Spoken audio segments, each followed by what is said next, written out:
Join me as we talk all things true crime.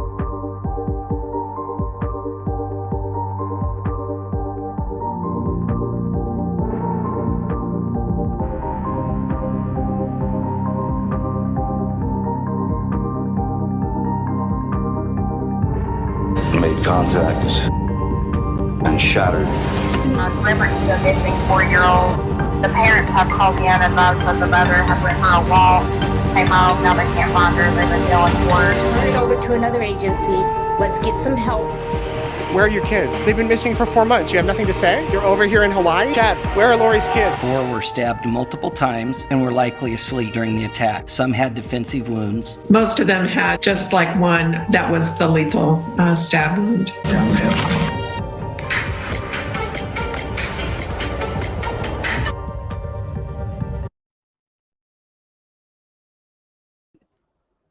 Hello, everybody, and welcome back to the channel.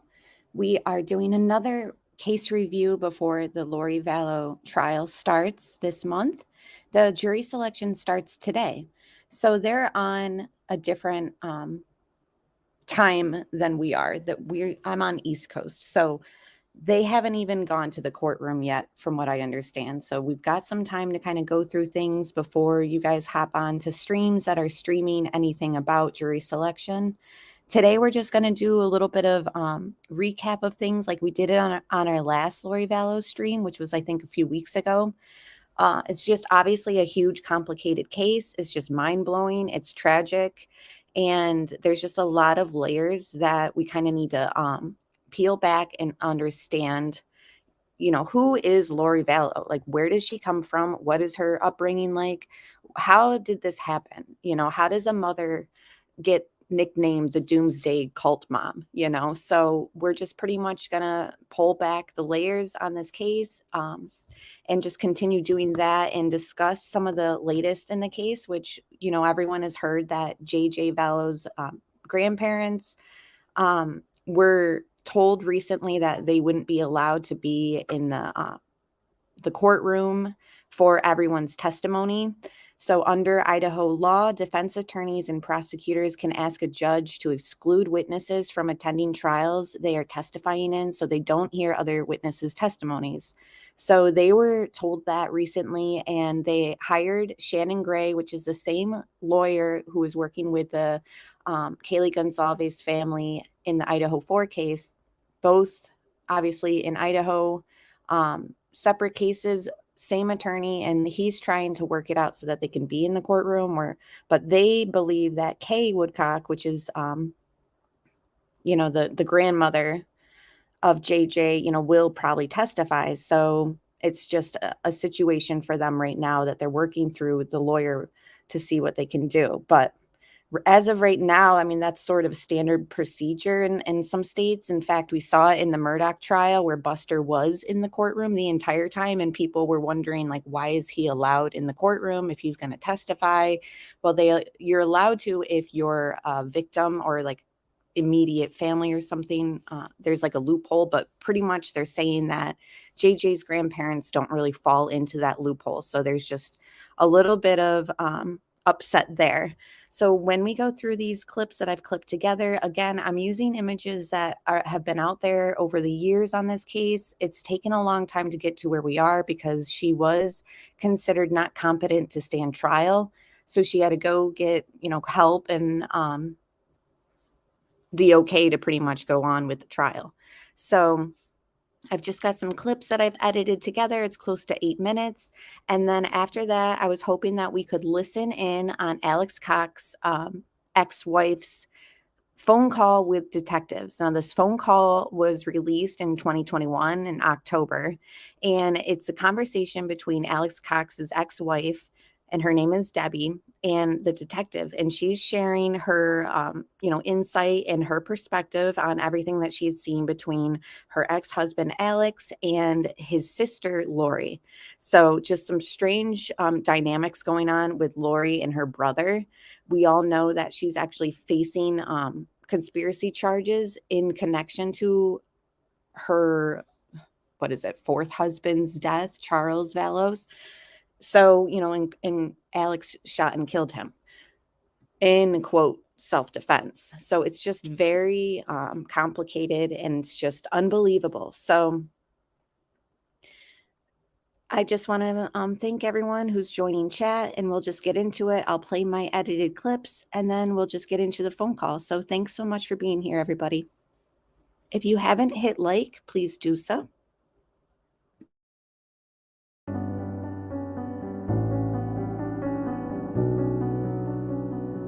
Exactly what I felt the Lord was instructing me to do. It's been a long wait for the trial of Lori Vallow, accused of killing her 2 kids, JJ Vallow and Tylee Ryan. She's also accused of conspiring with her husband, Chad Daybell, in the murder of his previous wife, Tammy.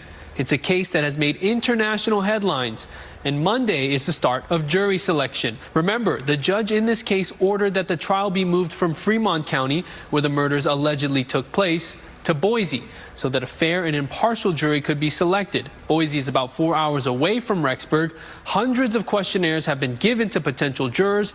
Once they are selected, opening arguments will get underway. A big question is, how will prosecutors prove that Lori Vallow murdered her children and conspired in Tammy Daybell's death?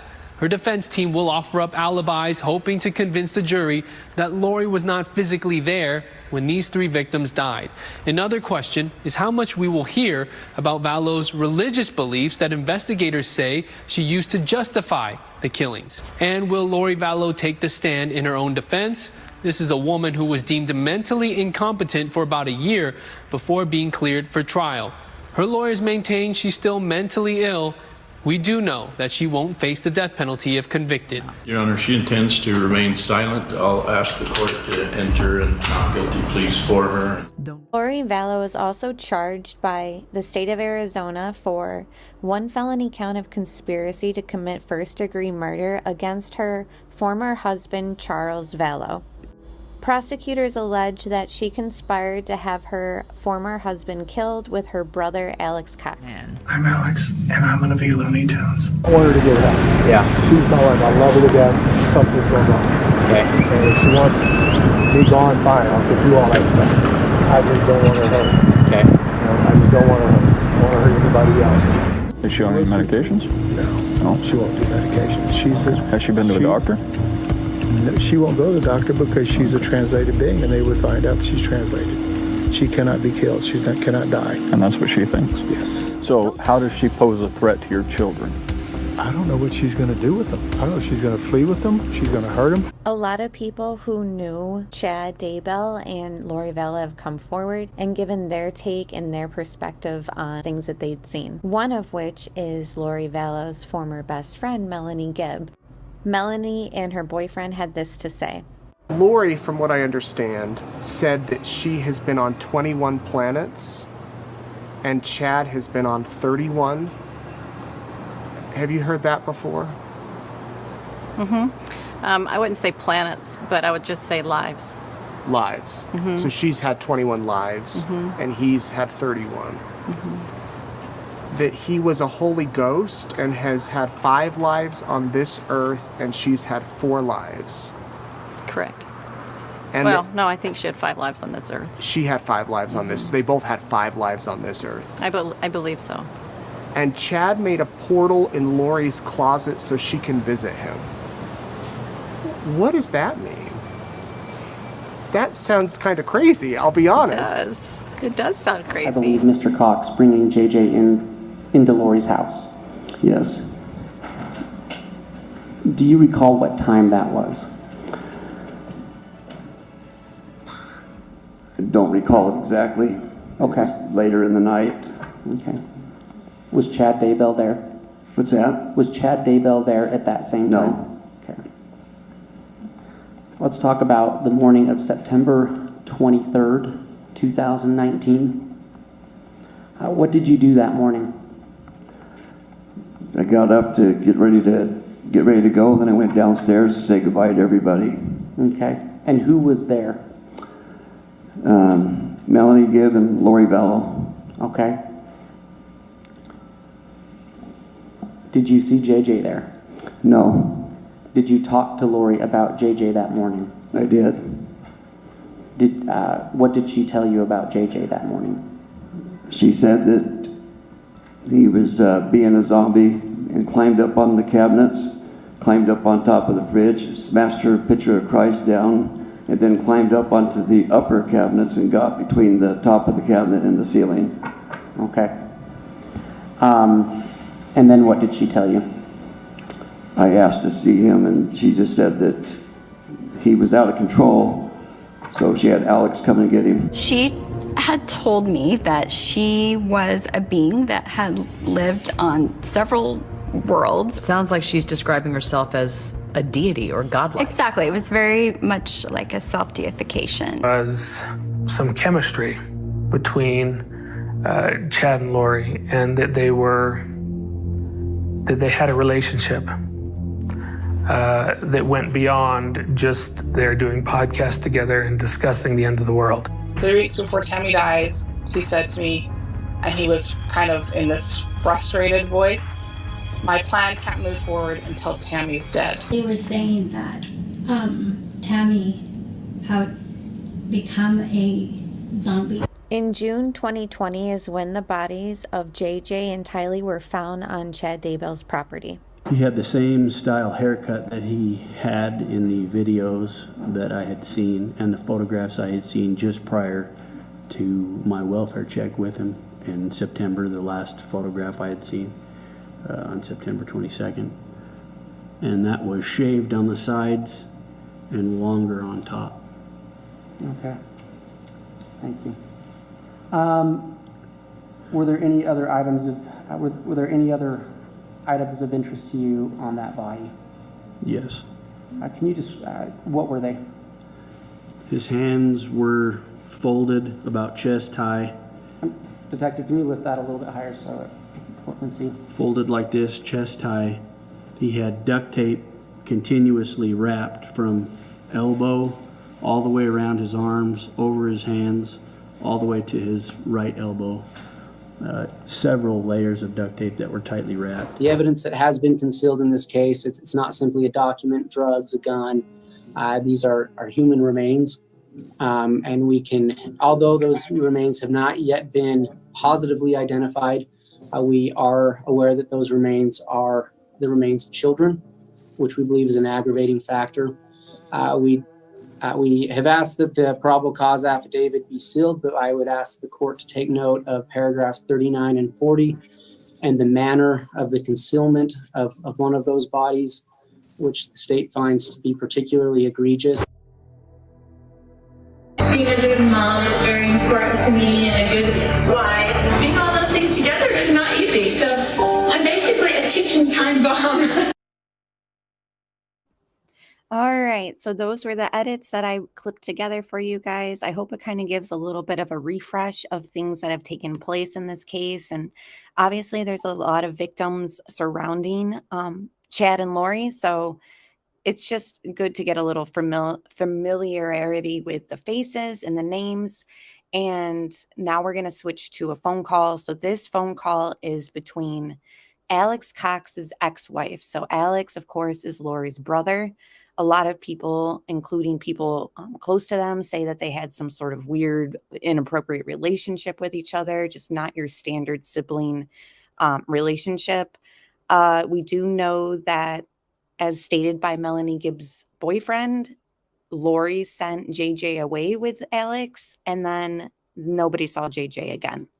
So let me just switch it up. And thank you, Crime Curious, and everyone else who joined, Delana and Delaney, and everyone else who's here. House Huddle, thanks for being here, guys. If you like Watts content, please check out the House Huddle. Really good stuff. And then I think Shmita was in here earlier, and she's got some good Watts stuff too. So let's switch it up and go to this phone call. I've only heard parts of this phone call, so it's just going to be like me listening and reacting live with you guys to it. This was released to the public in 2021. And again, it's Alex Cox's ex-wife. Your call? Oh, yes, ma'am. Thank you for calling back. Sure. So, I'm not really sure. Did you provide the Chandler Police Department with a tip on a specific homicide investigation? I did. Okay. I didn't want to lead into what the information was or anything like that, or even assume that it was you, because sometimes people play games with us online. So, Sure. So I've read the information that you provided, and I'm assuming you typed the information out? I did. Okay. What is it that you can actually talk to us about regarding all of this? Well, I can only share the conversation. So I was married to Alex many years ago.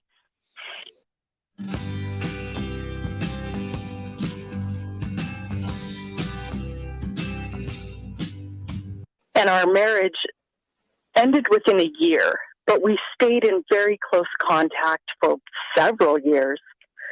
And I spoke to Alex last, right after he had served time in jail for the assault on Joseph Ryan. So Joseph Ryan is Lori's ex-husband before Charles, and he is also Tylee's father, biological father.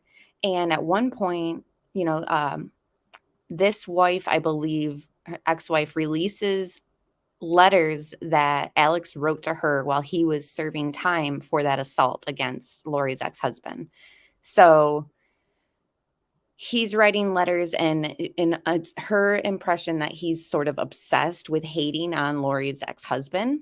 And we believe that Lori pretty much convinced Alex that Tylee's father was harming her in some way, shape, or form. So there's just a lot of speculation that Lori's, got Alex wrapped around her finger and he'll do whatever she says. So just keep all that in mind as we listen to this. And, because there's a lot of people who think that Lori got brainwashed by Chad when she met him, So is it something that took place when she met Chad and then it, just went downhill? Or is this something that she's just been sick for very long time and has been using Alex kind of do her dirty work for years, even before Charles is killed by Alex? So just something to think about.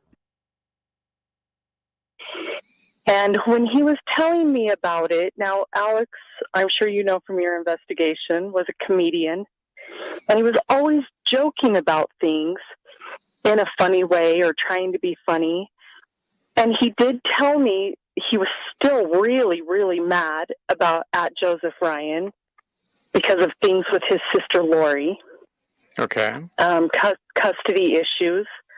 And he had told me that Joseph Ryan had possibly sexually abused the kids, Colby, as well as Tylee.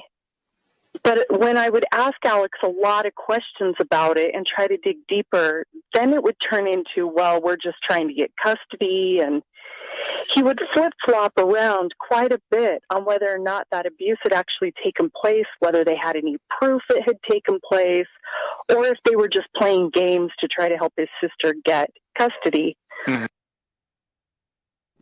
And as far as I know, there has been no proof that has come forward. But in that conversation, he told me that he wanted to bait Joseph Ryan into a fight so that he could kill him.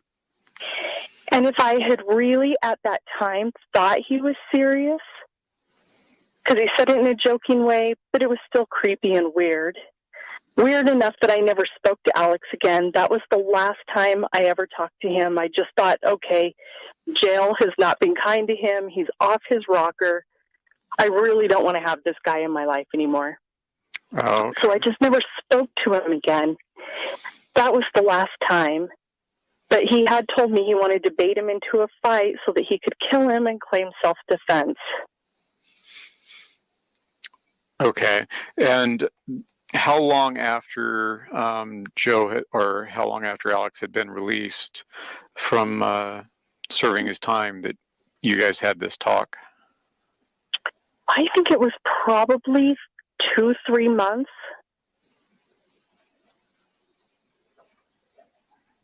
Okay.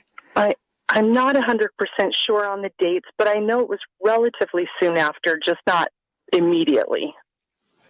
Okay.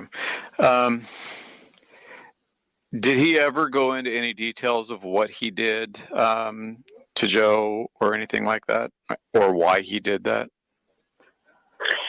Yeah, he told me that he had tased him, and he told me that the reason he did it was because Joe was making it difficult for Lori to get custody of the kids.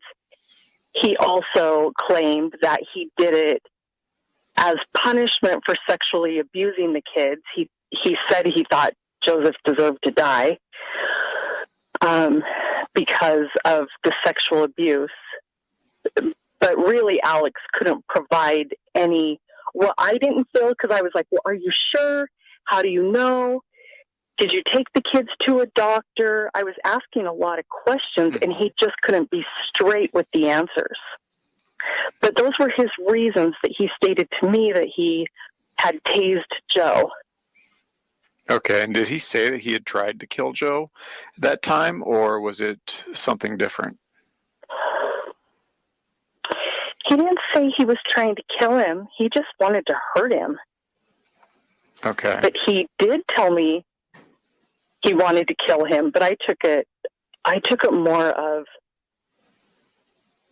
I want to kill that guy, just kind of conversational. I didn't think he would actually go do something like that. Snap your W-2 and file your... Okay. And isn't it crazy to think how, this incident took place years before Alex kills Charles, and it kind of goes underneath, it kind of gets swept under the rug. Like once Charles gets shot by Alex and it's claimed as self-defense, he's not even cuffed that day. Like it wasn't like they cuffed Alex and they were like, okay, let's get your side of things. Like it was just kind of like they showed up, checked it out, and was like, oh, okay, and believed Alex. So it's just interesting how, now that Alex is dead, which he died from clots in his lungs. And I think that they just, checked the suspicious circumstances, and that can happen, they said, due to stress. So it kind of makes you wonder, like once they announced that they were going to exhume Tammy Daybell's body, Alex drops dead soon after. So what type of stress was Alex going through at that time that would have induced this sort of the blood clotting in his lungs and then the death? It's just interesting timing, and it's just, we don't get a lot of answers. And now a lot of people want to know, like, what's going to happen once the trial starts. Is Lori going to blame everything on Alex and Chad? Is Chad going to blame everything on Lori and Alex? Or are Chad and Lori just going to still be united and blame everything on Alex since Alex isn't here? And thank you, Tom N, for the super chat. And thank you, House Huddle, for becoming a member as well. Tom says this is probably the most twisted case in all the true crime. Alex Murdaugh looks like tic-tac-toe compared to this twisted chess game. So many layers. Right. And when people ask, like about my channel and stuff, and I tell them what trials are coming up and I name Lori Vallow and they're kind of like unfamiliar with it. And, oh, I don't know that one. I tell them straight up, I'm like, you don't want to know it. I was even shocked that he tased him. But I didn't even know about the tasing. I heard about it from Alex. What do you mean you didn't know about the tasing? Oh, I'm sorry. Alex had kind of fallen off the radar for we hadn't talked for about a year.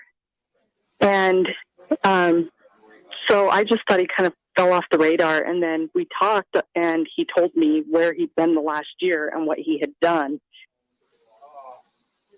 Okay. When did you guys get married? We got married in 92. So then you got divorced in 93? And that's a good question, Florida Bass Fishing. He said, but how are they going to prove Lori had anything to do with the children's death with Alex dead? He was the last person pinned close to their bodies where their bodies were found. That's the huge question that everyone wants to know is how is this trial going to go? Also, how long do you guys think this trial is going to be? Because she's being charged with a lot, connection and conspiracy to her death, to Tammy's death, Charles's death, and her children's death. I'm like, this is going to be so much longer than the Murdaugh trial. Yeah.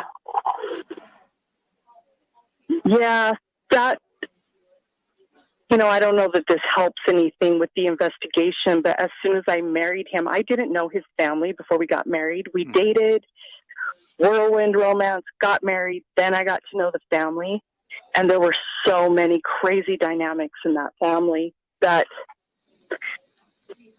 and I've gone back since all of this came out and read my journals from that period of time. And there was just a lot of crazy dynamics in that family back then. And it caused a lot of issues right away. And it actually made me scared and nervous. How so? And we thought about, because there was a lot of inappropriate sexual touching and things going on in the family, particularly between him and his sister. So between Alex and Lori? And Lori. Okay. You kind of got me at a loss on this one. What do you consider inappropriate sexual touching? And just think, this detective got this tip because in the beginning of the phone call, he wants to verify that it's an actual real conversation. Yeah, I agree, Mike Jensen, creepy. And can you imagine her or anyone marrying into a family and then seeing something like this in front of you? And, it's one thing to have competition. It's another thing for it to be like one of their siblings, like just totally wrong. But regardless, so this detective wakes up and realizes like, okay, I got to follow up on that tip I got. He never thought this conversation was going to go in this direction. We've missed you too, Delana. Thank you so much for being here. I know you're still resting and recovering. And hello, Roxanne. Thank you again for the Cash App that you sent me. I just wanted to thank you.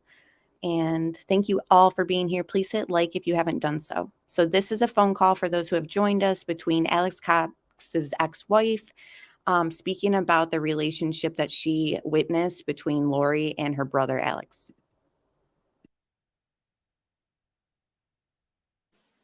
Like they were simulating sex acts, and which is not normal to me for a brother and a sister. For example, he would pick her up and she'd wrap her legs around his waist and he would kind of bounce her up and down on himself. Okay. In front of me, and they would moan and simulate sex acts. And I have brothers, and I would never act like that with one of my brothers. Okay. And his mom and dad.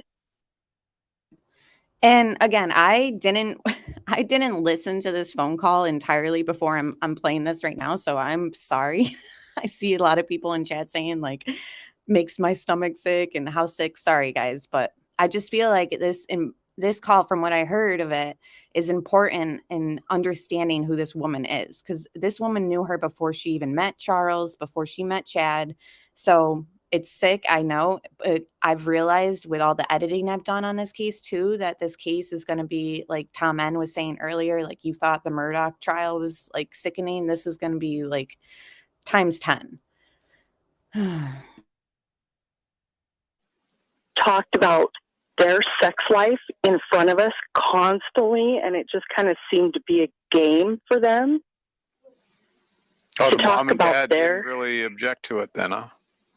No, not at all. All of this was going on in the family, in front of everybody. They had no shame. Okay. So that obviously was kind of an alarm for you, I'm assuming, during your marriage. Yeah. And did it continue? Was it more than one time that you saw it? Yeah, it was just about every time we were with them. Now, Alex and I only lived together married for about 4 or 5 months. And then I just knew that that family was too weird, that I had made a big mistake. And so I got out. Okay. So at the time, were you guys part of LDS? Not really. Okay. I mean, both of us had been baptized, but neither one of us were being active. Okay. And I was only baptized and active for a year of my life anyway. I wasn't really raised LDS. Alrighty. Equality.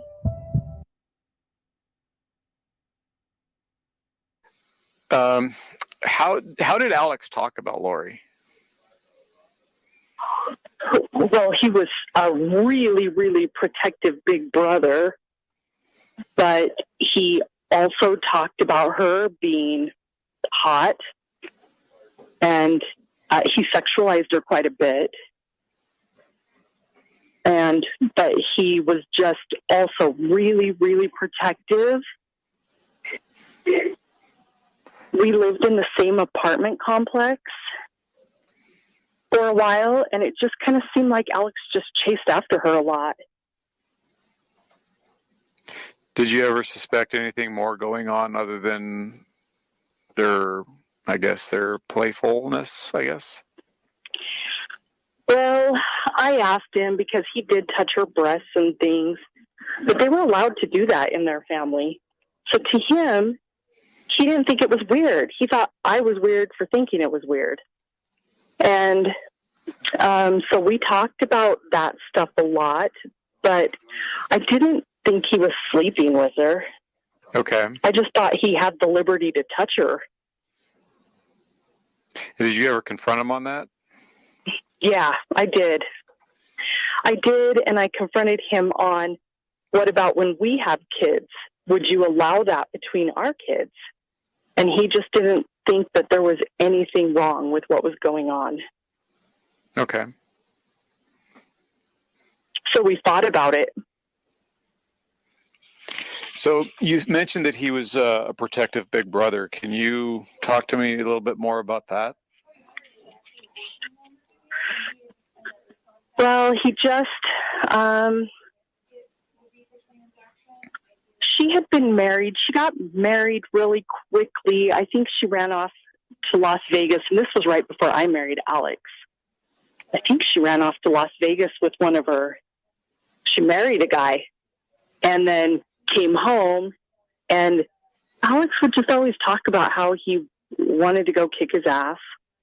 Was this Joe or was this somebody else? No, this was someone else. She got married when she was like 18. Oh, okay. And they didn't approve of her choice, and she did run away and elope. And the minute she got back to California, their dad, Barry, made her divorce him. And so Alex was like really, really bothered by that.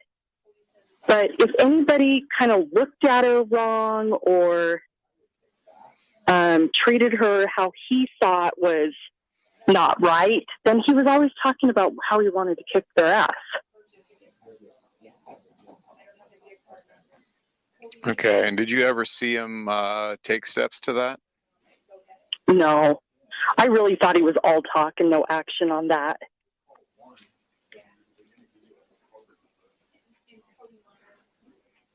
Okay.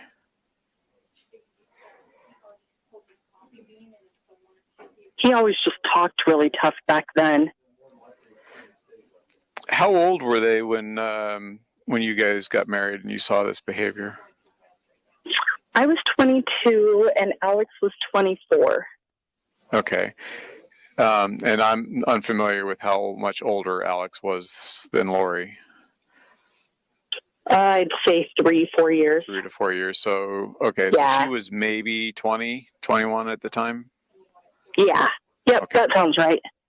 Okay. And where was this at? What state? Utah.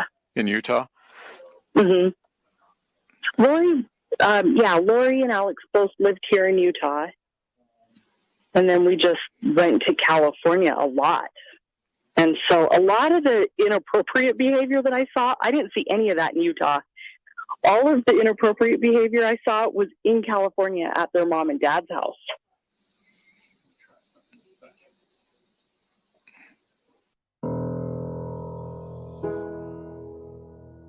I'm really sorry. I didn't think it would end up like this. I'm a good person.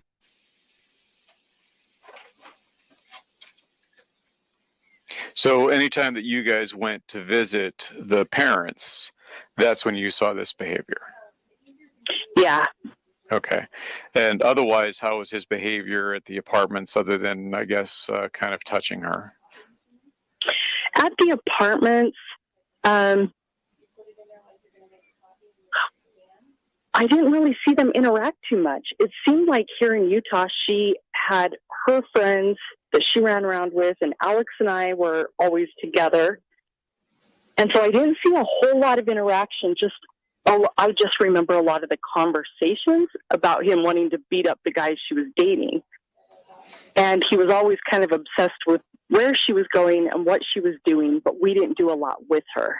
Okay. And is that also during that time frame that he would refer to her as being hot, or would that be only when you were visiting the family? No, that was, during that time he would talk about how hot she was. Okay. And to your knowledge, are they biological brother and sister? They are, to my knowledge. Okay.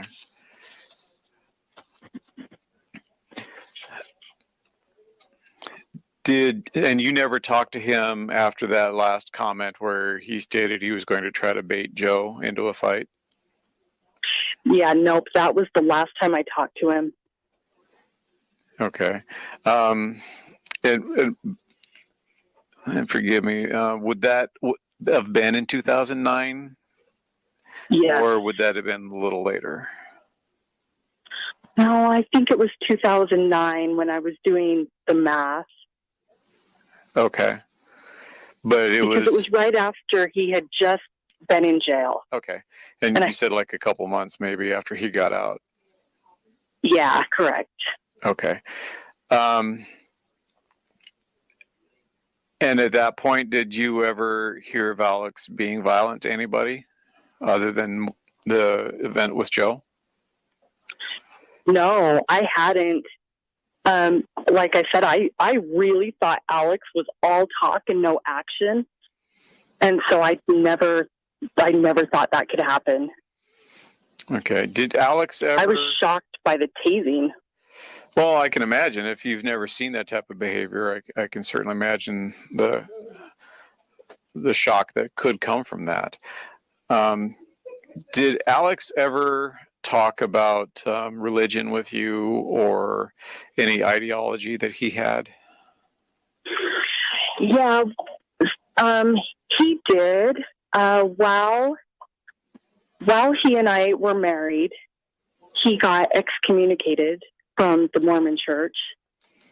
And then over the course of the years of our communicating after our divorce, I know that he said he got rebaptized and then he got excommunicated again. And then I just don't think he ever bothered to try to get rebaptized, but he was always really, really convicted in the faith. He had very strong opinions, but where Alex is weak is he was just sexually promiscuous. And so then he just kept getting kicked out of the church because I think he was a sex addict. So what makes you think he was sexually promiscuous? Oh my goodness, because he told me. He would tell me. He couldn't control sex. He would find it wherever he could find it. And is this after you were divorced? And it was before also. I was just foolish and thought, oh, he's married now, so that's going to be over. But we were actually living when we first moved in together, we were living in Texas. And he had told me about his struggles with sex addiction before we got married. Mm-hmm. I just didn't really understand what that was at 22. And so I thought, oh, okay, we get married and it's over. But Did she say how long? And hello, everyone who has joined us. CDT's here. Callie's here. Alex Erickson's here. Thanks for being here, guys. Did she say how long they dated before they got married? Yeah, Mike Jetson says, that's a red flag. Agree. I'm just curious because she was only married to Alex for a year, but knew some of this stuff before they got married. But I don't know if I missed the part where she described how long they dated for. when we were living in Texas, and I had been wanting to move back to Utah because I didn't like living in Texas. And he wanted to stay, but then all of a sudden he came home from work one day and said, okay, we're moving. Pack up the car. Let's go. I didn't ask questions because I was excited to leave. So we packed up the car and we left, but it was really hurried. And we even left some things behind. Well, once we got back to Utah, I found out that actually he had slept with a 15-year-old girl while we were living in Texas. And her dad had found out, and so her dad was going to come find him. Gotcha. So that's why we left. I'm going to take care of this problem on my own type of a deal. Yeah. So Alex, that was why Alex came home and said, okay, we're leaving right now. Okay. And we were already married at that point, but that did play into our divorce. There was just too much promiscuity. Sure.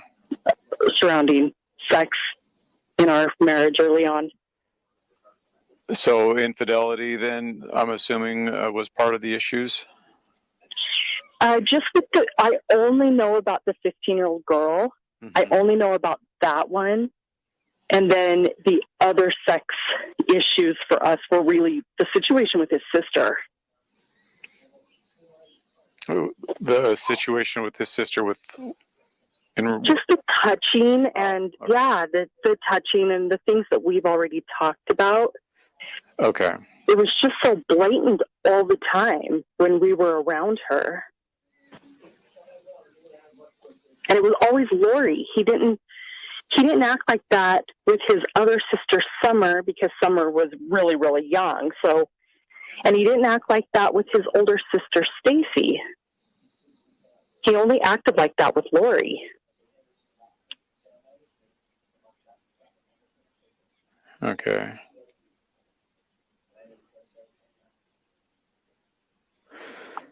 Okay. So since all of this stuff has obviously been hitting the media, have you been contacted by any other family members or anyone else and provided information with the intent that they wanted you to say this or anything like that? No, I've actually really, really kept a low profile because I don't want to be in the news. I don't want my kids felt a responsibility to at least say what I heard in that last conversation. And it's taken me a while to even get to you because I left the tip on Gilbert police, and I left a tip at Idaho, and I left a tip at the FBI. Mm-hmm. And didn't ever hear from anyone. And then it was just this last week I realized I should have left the tip with Chandler. But no, I haven't been contacted. No.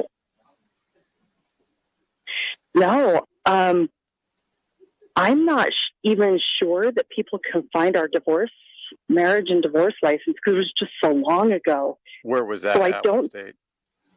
We got married in Wyoming.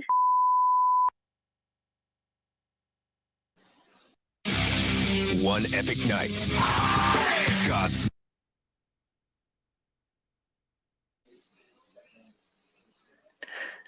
And was it pretty much a know-nothing deal for the divorce? Yeah. Okay. Since there's no kids in common. No. Okay. No. All right. So I'm asking this next question because it's going to get asked one way or the other. So it's not to be judgmental or anything like that. But why come forward now this far down the road from when the investigation started? Well, like I said, at first, I couldn't even believe it. When I saw it on the news, I thought, I can't believe this happened. And then after about a month of that, then I did start trying to reach out. I tried all of those agencies that I told you about. Okay. When did you actually first hear about this? December. December of last year? Yes. Okay. And that was because of the search for the kids and or the death of Alex or what? No, it was it was the search for the kids. I was watching the news one night. Okay, and it came on, and I was just floored. Okay. All right.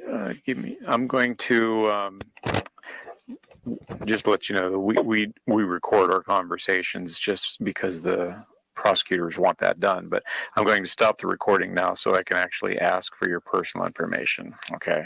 So just kind of bear Okay. with me. Can I tell you one thing though? Yes. Because I don't want to leave anything out. Yes. When I first found out, very first, I did reach out to Alex's sister, Summer, through Instagram and just said, because I heard Alex had died. And so I reached out to his sister, Summer, and I said, I'm just so sorry to hear about Alex. And her response was, don't believe what you're seeing in the news. And that was it. There was no other contact, but I just didn't want you to think that when you asked me if I'd talked to anyone, I talked to Summer, but that was the only exchange, and that's all it was said.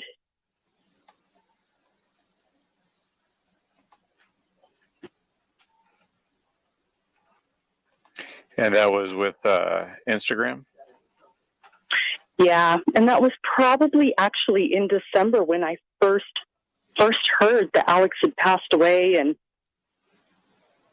that there was a problem. At that point, I just still couldn't believe that actually he could have done something like this. Sure. So I was sad he died. It is it is one of those things that we tend to not see in people, and then we have an even harder time believing it when we hear of it. Yeah, it took me a minute to believe this was actually happening, but I would say, and I'll be honest, I was scared of being in the news because my kids don't. And I thought, well, the police are going to find everything that they need. But I just couldn't get past what Alex had said.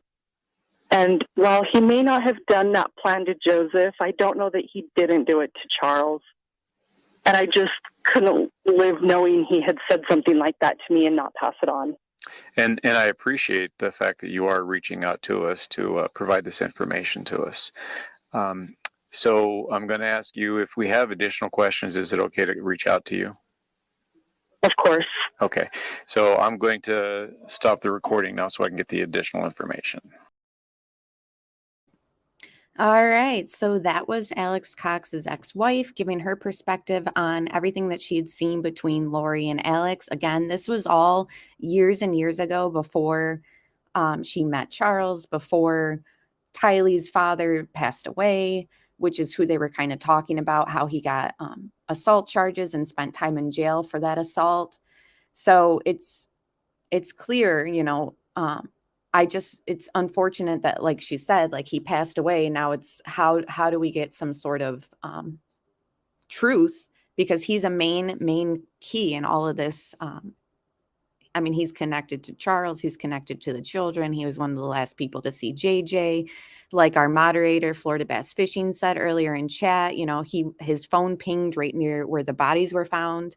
And hello, Jesse and Titanium Built. I saw SRB's here and Shay Benet. Hi, everybody. So while that was playing, I just kind of combined some clips that I had on the case. Some of it's the ones that I played in our last stream a few weeks ago. And then some of them were the ones that I played earlier in the beginning of this stream when we started out at around 8:30. So I just kind of connected it together. They're not all the same. So there are some stuff that I shared in our last stream that you're not going to see in this one. So definitely check out that. And I've created a Lori Vallow trial playlist on my channel. So please check that out. Follow the trial with us here. Again, cameras are not going to be allowed in the courtroom, but first, I just feel like I'll find some way to maneuver around that and still cover everything that comes out during the trial. So stay with me, subscribe. Hi, Sleuth Mom. And check out CDT's channel as well, because she's covering the case. So let me just put those clips up and we can kind of talk through it and then close out for the day. And so these clips are just going to be like a little recap. So there's a lot going on in this case. That phone call, I had never even heard all of it before. So like I said, just new stuff and stuff to refresh on, and we'll get even more perspective once this trial starts.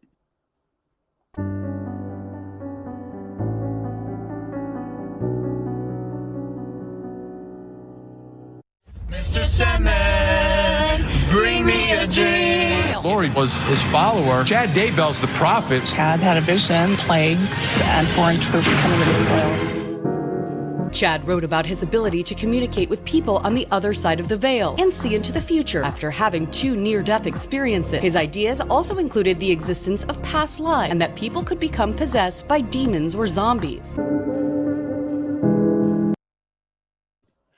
And so jury selection is going to be today. I'm not going to stream the jury selection, but we kind of discussed a little bit of the updates in the case, like in regards to JJ's grandparents not being allowed in the courtroom the entire time all the testimonies are going on.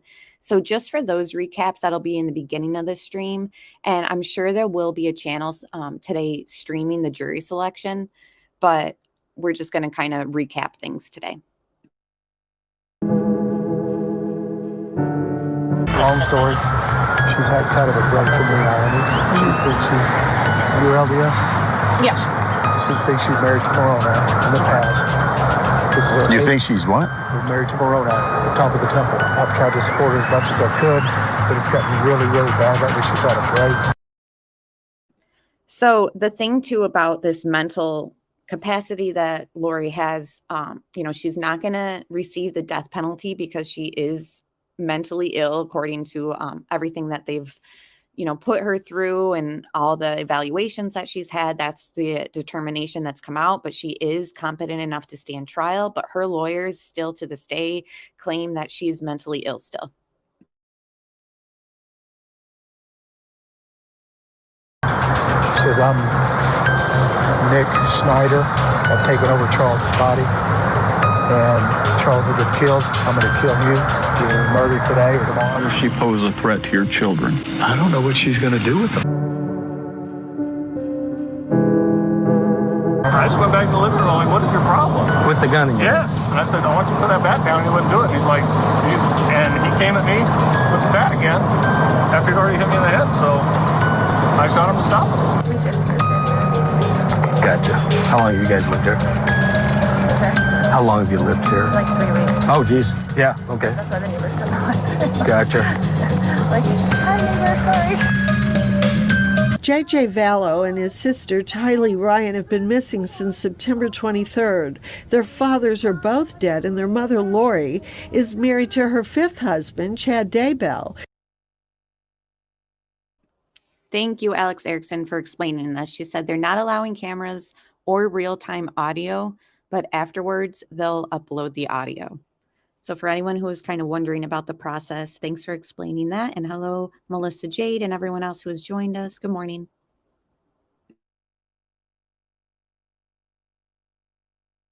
whose wife Tammy died several weeks before their marriage. Lori was previously married to Kay's brother Charles, who was shot to death by Lori's brother Alex Cox, who was also dead.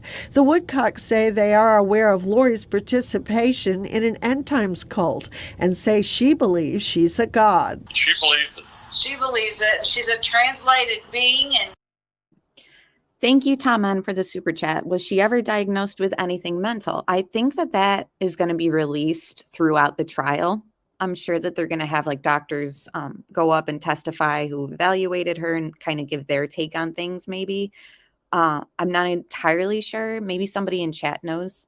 Actually, Alex says, we don't know exact details of her medical records and we won't since they're not going for death penalty. Oh, so all that kind of doesn't need to be examined because they're not even going to go for death. Thank you again, Alex. she's been here on Earth, I think, 4 times. As different, at different time periods. 2,000 years. They believe end times obsession and selfish desire for their own gratification is what has driven the series of events that resulted in 2 missing children. In their minds, the end is going to be July 22nd of 2020. That is when the second coming of Christ will be happening. According to them. And they are in charge of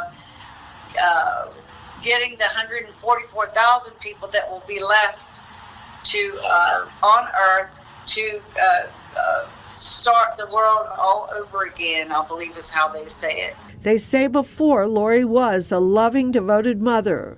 The Woodcocks have been on numerous national news programs and others across the country. They hope telling their story will help bring the children home safely. All we want at this point is to get to find JJ and Tylee. And to JJ, I don't know what I could tell JJ right now other than dropping down to my knees and just holding him and just tell him how much I loved him, how much I missed him. And that goes for both of us. They thank Southwest Louisiana for their outpouring of love and support and ask for continued prayers to find the children. Well, my family, well, not my whole family, but as you know, most of my family is working against me and with her, basically. Yeah. Is JJ safe? He is safe and happy. Okay, well, that's good to hear. Are you afraid of anything? Like, are you afraid to tell me that you're just afraid that that I could be in danger? Like like I don't, like if I knew, like how could that hurt me? I don't understand how that could hurt me if I knew where he was. Well, I'm just not telling anybody so that nobody has to say where he is or get questioned to where he is, so I can keep him as safe as possible. Yeah. Okay. I hope that he's okay. I hope you guys are okay. I did have a question that I asked Al at one point, your brother, if I wanted to know, like where he was, and he said I did not want to know, and that he could not be found. So what does that mean? I don't know why he would say that, but it's the same story. Like I don't even want Al to know. I don't want anybody to know, so that nobody has to be worried about it. I mean, nobody has to be questioned about it, so he can be safe. Then I was emailing her and texting her. We'd call her, both of us, leave voicemails. Just both of us would, and just never a response. Not a nothing. It just freaked us out because I just didn't know what else to do. And I was on the phone with the detectives all the time in Arizona. And then, here we go to, in October, we knew that they were bringing the FBI into this. JJ and Tylee's extended family hired private investigator Rich Robertson for help. I mean, that's the most mysterious thing. I mean, all of this attention and all of this speculation, all of this anxiety would just simply evaporate if they just said, here are the kids. Rexburg, Idaho pleaded with the public for help. 2 children were missing and hadn't been seen since September. 7-year-old Joshua J.J. Vallow was described as having special needs, including autism. Police said his 16-year-old sister, Tylee Ryan, was devoted to him. The FBI and the National Center for Missing and Exploited Children were part of the search. have a search warrant for you guys. Police executing a search warrant on the couple in their car found Tylee's cell phone and items belonging to JJ, but there was no sign of the kids. Authorities in Idaho had given Lori a January 30th deadline to prove the kids were okay, but she didn't show up. Then, on February 20th, Lori was arrested in Kauai and charged with felony desertion of JJ and Tylee. Yeah, that is a good point, and I think it's on a lot of people's minds who are following this. If no physical evidence of her committing the crime, I don't see how they will connect the dots. That's going to be a huge issue and huge question. Like, everyone's already knowing that her defense is, nope, we have alibis for her whereabouts at the time and date that you're alleging that these murders took place. Here's where she was. We have proof. Somehow they're going to lay that out, and will the jury be convinced is the huge question.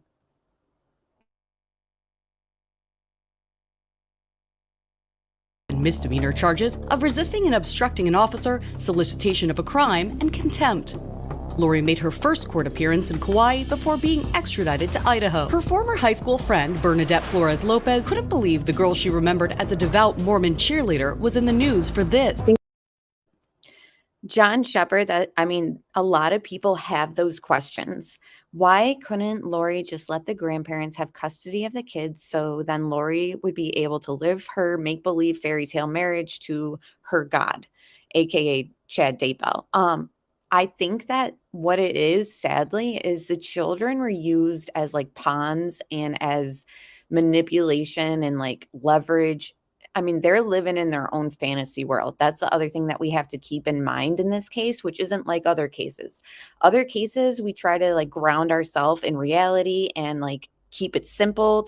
The most simplest explanation is probably the true event. But in this case is like a totally different planet. Like, we have to realize, like, and I feel like there has to be some sort of disclaimer before live streams or anything about this trial. Like, we're not living in a regular state or frame of mind when you're studying this case. These people are ill. They're brainwashed.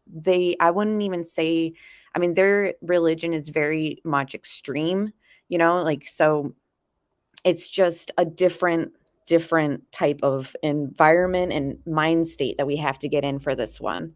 So it's hard to wrap your head around. Like, why wouldn't she have just handed the children off to somebody else so that they could watch them and, if they were being zombies or whatever. But the thing is, like, the children were just used. So I don't know. Well, we're going to uncover so much more during this trial of like their conversations with each other. And we're going to see how demented and how warped they both are pretty much. So everyone just brace yourself. And thank you, Taman, again for that.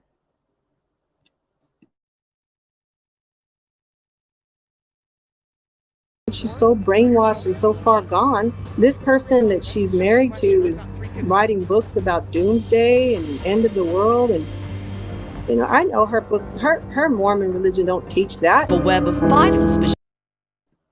Yeah, I think there's so many layers to why Lori was using the kids. Part of her manipulation, part of her leverage.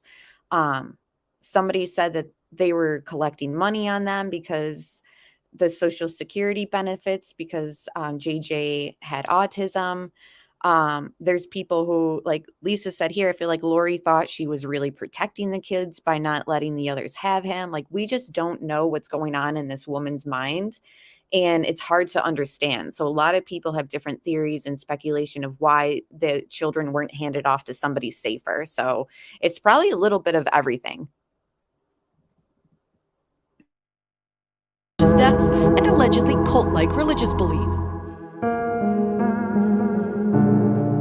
The penalty for the most serious charges range from life in prison to the death penalty. Prosecutors claim the couple used their belief in doomsday scenarios to justify the killings. Daybell's son Colby can be seen calling his imprisoned mother. How are you, Baba? I'm not good, Mom. He confronts her with allegations that she killed his 2 siblings. Their bodies were found buried on her 5th husband Chad's property. He's also awaiting trial. Did your father, Chad Daybell, play any role in killing JJ and Tylee? No. It's completely unthinkable. How is it possible 2 children are found buried in your father's backyard and he had nothing to do with it? He was framed. Lori Daybell can only ponder how her once promising life has led her to this. It's just so hard to know where the truth ends and then fiction begins. There's no way, Logan, I could ever come up with this.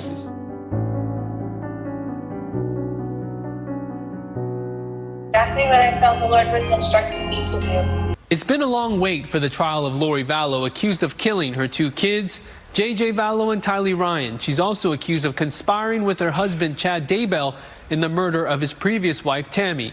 It's a case that has made international headlines, and Monday is the start of jury selection. Remember, the judge in this case ordered that the trial be moved from Fremont County, where the murders allegedly took place, to Boise, so that a fair and impartial jury could be selected. Boise is about 4 hours away from Rexburg. Hundreds of questionnaires have been given to potential jurors. Once they are selected, opening arguments will get underway.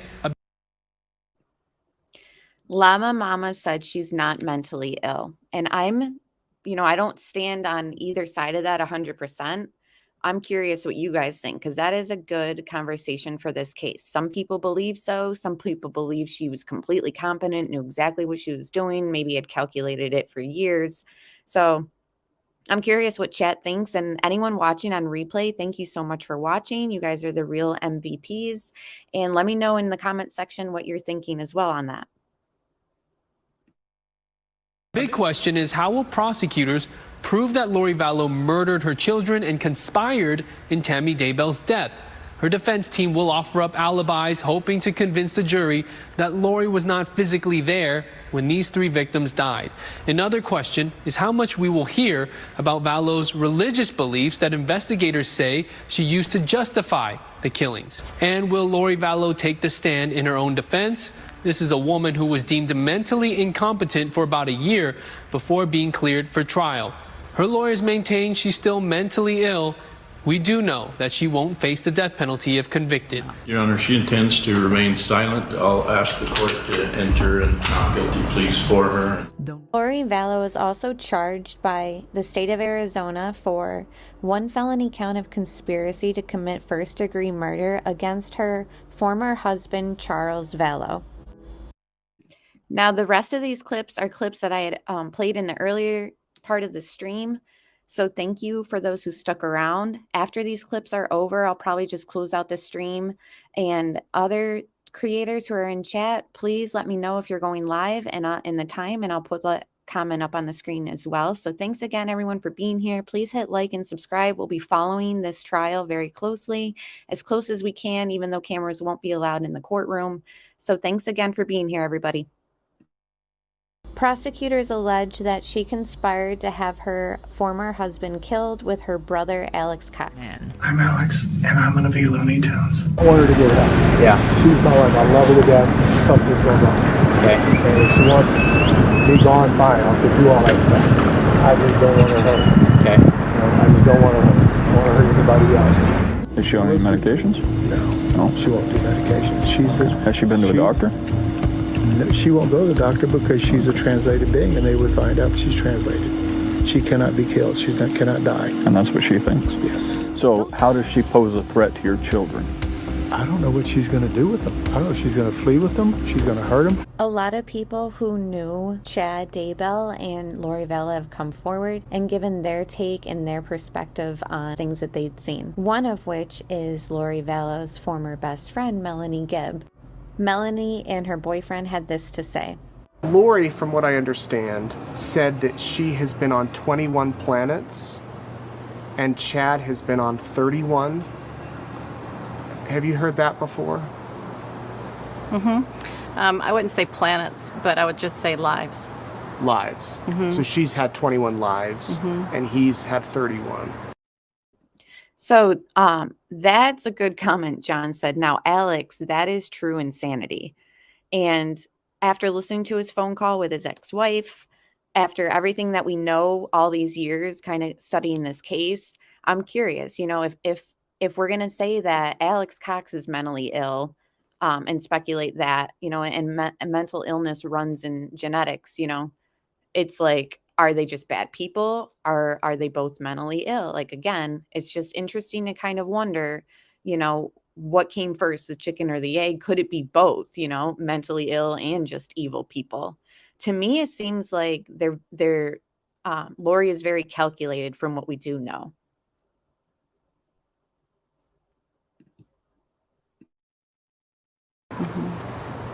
That he was a holy ghost and has had 5 lives on this earth, and she's had 4 lives. Correct. And well, no, I think she had 5 lives on this earth. She had 5 lives on this. They both had 5 lives on this earth. Shay, thank you so much for gifting memberships. That's so kind of you. And thank you to Pizza Chemist for your donation as well, and Tom N, and everyone who joined the membership today. Thank you so much.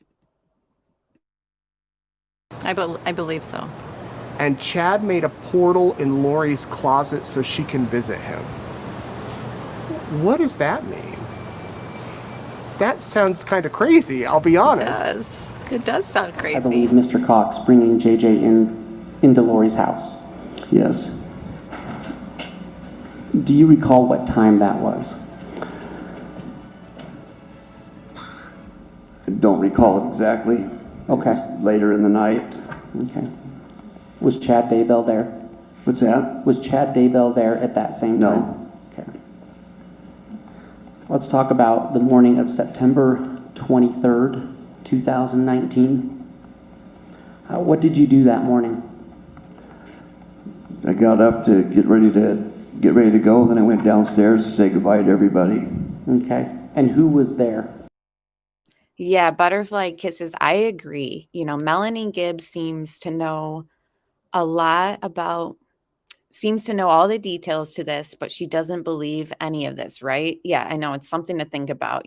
She came forward with all this gossip and tea and information and stuff and dates, and this happened this time and this phone call and this is recorded and all this stuff. And it's like, but you didn't, alert or alarm anyone? Like, this wasn't alarming to you on any level, especially when the children were missing. So it's going to be very interesting when she testifies, because she is on the witness list. Melanie Gibb and Lori Vallow. Okay. And that's the other frustrating aspect of this, Allison, is she said they should have listened to Charles. This could have all been avoided. And it could have been with Charles, it could have been avoided. And then just like we had just stated with Melanie Gibb, like that she could have come forward as well. So it's so crazy the steps that people did take to be like, this woman needs help. Charles had her admitted for some evaluation, after that body camera footage we'd seen and all that. And somehow she like weaseled her way out and was released or whatever. And it's like, it's just very frustrating to see like Charles saying like, she said that she's going to destroy me. And then the police officers are like, well, that's not really a death threat. And then he follows it up with like, well, no, she said that she's going to kill me and I'm Nick Snyder. And it just sounds so unbelievable. And he wasn't taken serious, sadly.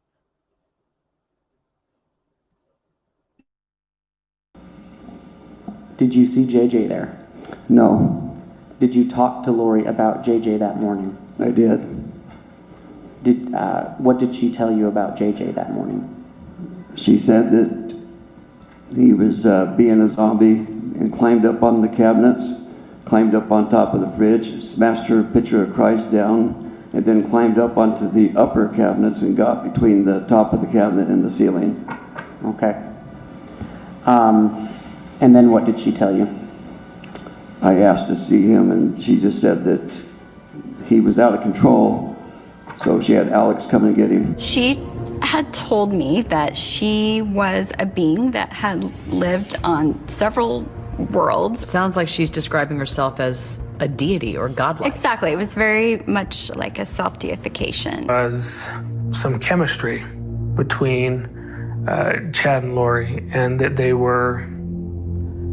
had a relationship that went beyond just they're doing podcasts together and discussing the end of the world. 3 weeks before Tammy dies, he said to me, and he was kind of in this frustrated voice, "My plan can't move forward until Tammy's dead." They were saying that Tammy had become a zombie. In June 2020 is when the bodies of JJ and Tylee were found on Chad Daybell's property.